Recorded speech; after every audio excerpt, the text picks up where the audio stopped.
June 29, 1981. Buckingham Palace Jewelry Vault, 11:47 a.m. Queen Elizabeth II stood before the most magnificent collection of tiaras in the world, her weathered hands gripping the Spencer tiara, as she made a decision that would spark a decades-long war between grandmother and granddaughter-in-law. "This ends today," the Queen whispered to her private secretary, Sir Robert Fellows, her voice cold with determination. "Diana Spencer thinks she can wear my family's jewels without earning the right to them. She will learn that in this family, respect is not given, it is demanded." What began as a simple disagreement about wedding jewelry had evolved into a vicious power struggle that would define Diana's relationship with the royal family and ultimately contribute to her tragic end. But the most shocking part wasn't the battle itself, it was discovering what the Queen was willing to do to maintain control over her precious crown jewels. But the seeds of this royal war had been planted on Diana's wedding day, when she made a choice that the Queen would never forgive. The first insult, Julian's wedding day rebellion. Diana's wedding day rebellion. The Tiara Wars began with what seemed like an innocent decision, but was actually Diana's first act of defiance against royal protocol, her choice to wear the Spencer family tiara instead of a crown from the royal collection. On the morning of her wedding, Diana had been presented with several options from the Queen's personal collection: the George IV state diadem, the Girls of Great Britain and Ireland tiara, and Queen Mary's lover's knot tiara. Each was worth millions and represented centuries of royal heritage. Instead, Diana chose to wear her family's Spencer tiara, a stunning diamond headpiece that had belonged to her own aristocratic family for generations. "Your Royal Highness," Lady Susan Hussey had said carefully, "Her Majesty has specifically selected these pieces for your consideration. It would be traditional to wear a crown from the royal collection." "The Spencer tiara has been in my family since 1919, Diana replied with quiet firmness. "It seems appropriate that I honor my heritage on my wedding day." What Diana didn't understand was that her choice sent a message to the Queen that would poison their relationship for years. Diana Spencer considered herself worthy to stand beside the royal family as an equal rather than accepting her place as a grateful recipient of their favor. The Queen's interpretation.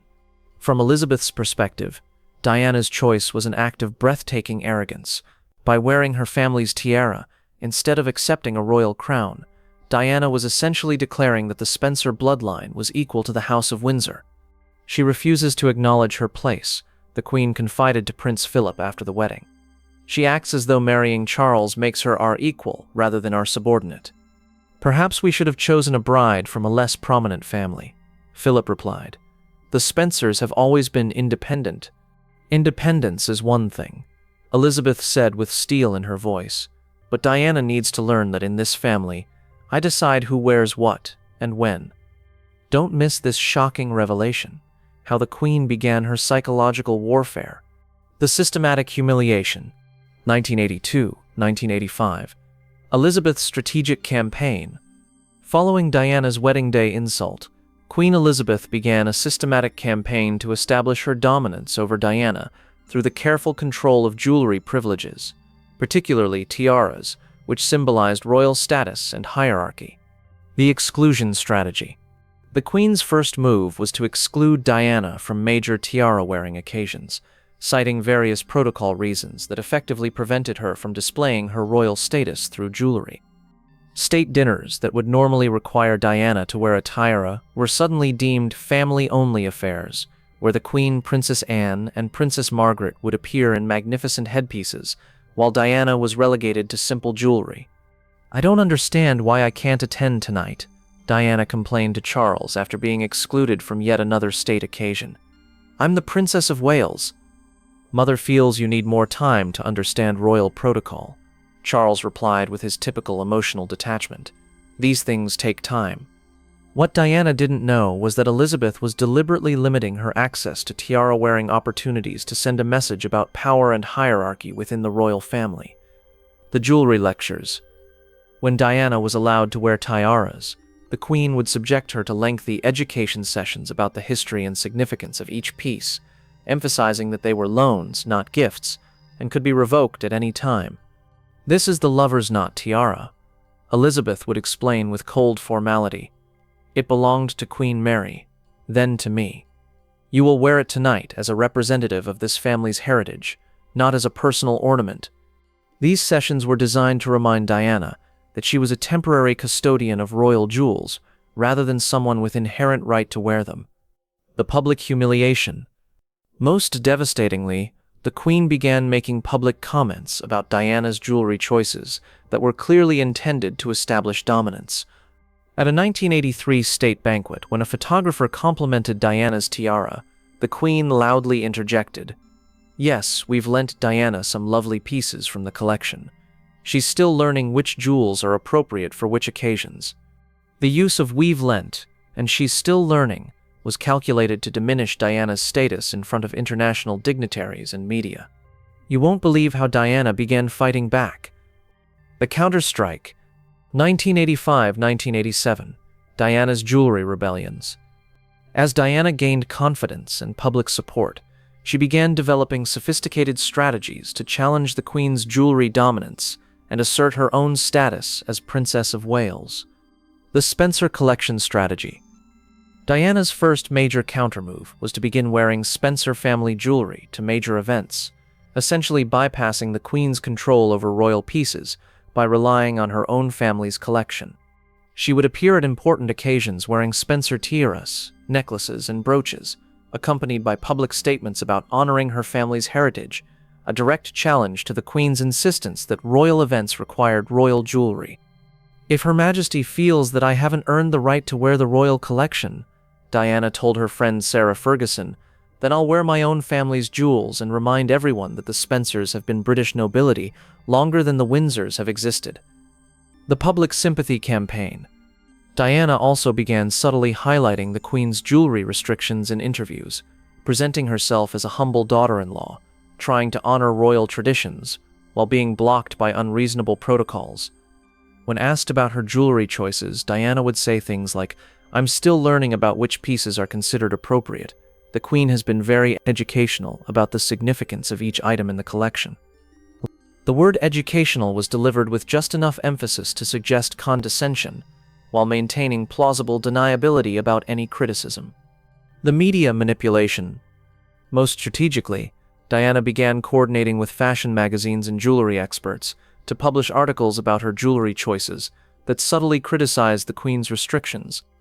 These articles would praise Diana's refreshing approach to royal jewelry and her respectful incorporation of family pieces, while noting how different her style was from more traditional royal jewelry practices. Don't miss this explosive escalation. The Queen's nuclear response. The nuclear option. 1888 mines Elizabeth's devastating retaliation. When the Queen realized that Diana was successfully challenging her jewelry authority through public sympathy and media manipulation, Elizabeth escalated to psychological warfare tactics that shocked even seasoned royal observers. The tiara audit. Elizabeth's most devastating move was to demand a comprehensive audit of all jewelry pieces that Diana had been given access to, ostensibly for insurance purposes, but actually to establish a detailed record of every item and its conditions of use. Royal jewelers were sent to Kensington Palace to photograph and catalog every piece Diana possessed, including gifts from Charles and items from her own family collection. This is to ensure that everything is properly documented and protected, Sir Robert Fellows explained to Diana with false courtesy. "We want to make sure you have appropriate security for such valuable items." Diana understood immediately that this was surveillance, not protection. The Queen was creating a detailed inventory of her jewelry to use as leverage in future confrontations. The restrictions list. Following the audit, Diana received a formal document outlining new security protocols for jewelry wear that were obviously designed to limit her options. No tiara could be worn without 48-hour advance notice to the Queen's office. All jewelry selections had to be approved by the master of the household. Diana was forbidden from lending or sharing any royal pieces with other family members. Photographs of Diana in royal jewelry required palace approval before publication. These restrictions were presented as security measures, but they were actually a comprehensive system of control designed to micromanage Diana's public image. The Cambridge Emerald Incident. The Queen's most vicious move came when she revoked Diana's access to the Cambridge Emerald necklace just hours before a major state dinner, claiming it needed urgent cleaning, but actually wanting to humiliate Diana in front of international guests. Diana arrived at the dinner wearing Spencer emeralds instead, but the message was clear. The Queen could strip her of royal status symbols at will, regardless of the embarrassment it might cause. You're not ready for Diana's ultimate revenge. The revenge, Lydane, Diana's masterstroke. Diana's response to the Queen's jewelry warfare was so brilliant and devastating that it changed the balance of power in the royal family permanently. The loan strategy. Diana's genius move was to begin loaning her most spectacular Spencer family pieces to other royal women, particularly Sarah Ferguson and Princess Margaret, for major events, effectively creating a parallel jewelry system that bypassed the Queen's control entirely. When Fergie appeared at a state banquet wearing a stunning Spencer tiara on loan from Diana, it sent a clear message. Diana had her own collection that was independent of royal approval, and she could bestow jewelry privileges just as the Queen could. The historical documentation. Diana also commissioned a comprehensive historical analysis of Spencer family jewelry, working with Sotheby's and Christie's to document that many Spencer pieces were older and more historically significant than items in the royal collection. This research was leaked to fashion magazines, which published articles noting that the Spencer tiara worn by the Princess of Wales actually predates most items in the current royal collection, and that several Spencer pieces have more distinguished provenance than their royal counterparts. The ultimate power play. Diana's masterstroke came when she announced that she was creating a Spencer heritage collection that would be permanently housed at Althorp and available for appropriate royal occasions when family pieces are more suitable than official royal jewelry. This was essentially Diana declaring independence from the Queen's jewelry system and establishing herself as an equal authority over ceremonial ornaments.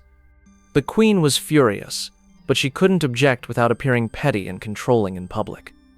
Don't miss this devastating climax. The final battle. The final confrontation. May 1991, the showdown. The Tiara Wars reached their climax during a private meeting between Diana and the Queen that began as a discussion about jewelry protocols, but ended as a vicious confrontation about power, respect, and royal hierarchy. The meeting. Diana had been summoned to a private audience ostensibly to discuss jewelry arrangements for the upcoming state visit from the President of France. But when Diana arrived at Buckingham Palace, she found the Queen surrounded by open jewelry boxes, displaying the most magnificent tiaras in the royal collection. Lady Diana. The Queen began with icy formality. We need to discuss your recent innovations regarding jewelry protocols. I'm not sure what you mean, Your Majesty, Diana replied, though she knew exactly what was coming. I mean your decision to establish an independent jewelry collection, and your habit of treating royal heirlooms as personal accessories, rather than state treasures. The accusations. The Queen's attack was comprehensive and devastating. You seem to believe that marrying my son gives you equal authority over ceremonial items that represent centuries of British heritage. You treat priceless royal heirlooms as though they were costume jewelry to be shared with friends and displayed for magazine photographers. Your Majesty, I have always treated royal jewelry with appropriate respect. Have you? Because commissioning historical analyses to prove your family's jewelry is superior to mine suggests a fundamental misunderstanding of your position in this family. Diana's response. Diana's response shocked the Queen with its directness and confidence. Your Majesty, I am the Princess of Wales. I represent this monarchy to the world, and I do it better than anyone has in generations.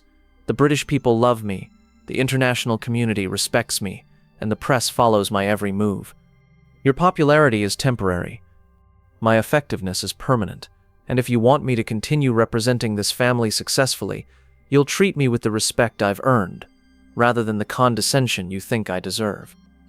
The room fell silent as both women realized that Diana was no longer the shy kindergarten teacher who could be intimidated by royal protocol. You won't believe how this war finally ended. The resolution. 1992. The secret treaty.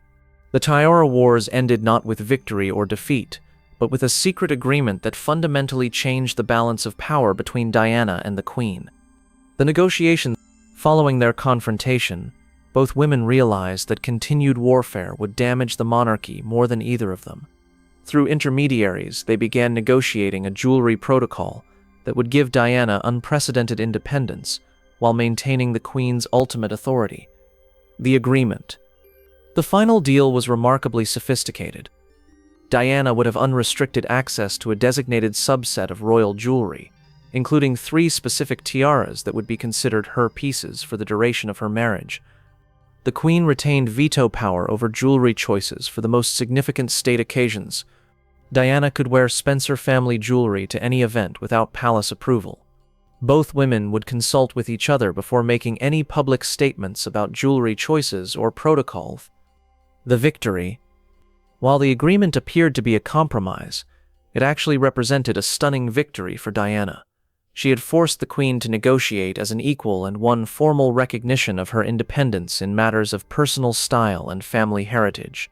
Most importantly, Diana had proven that the Queen's power was not absolute. It could be challenged successfully by someone with enough public support and strategic intelligence. The aftermath. The Tiara Wars revealed that Diana was far more politically sophisticated and strategically minded than anyone had realized.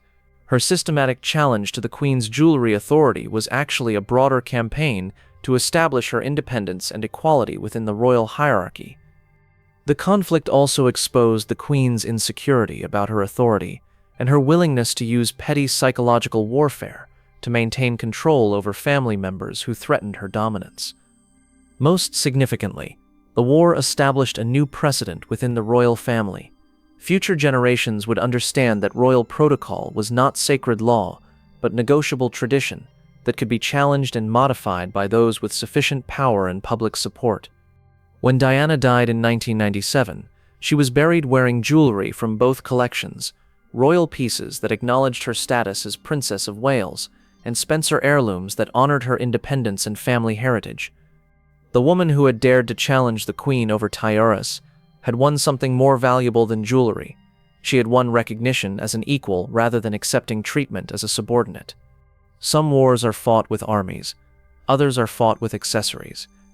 Diana's war was fought with diamonds and emeralds, proving that sometimes the most effective rebellion involves simply refusing to accept someone else's definition of your worth. The girl who chose her family's tiara for her wedding day grew up to become the woman who forced a queen to negotiate, one jewel at a time,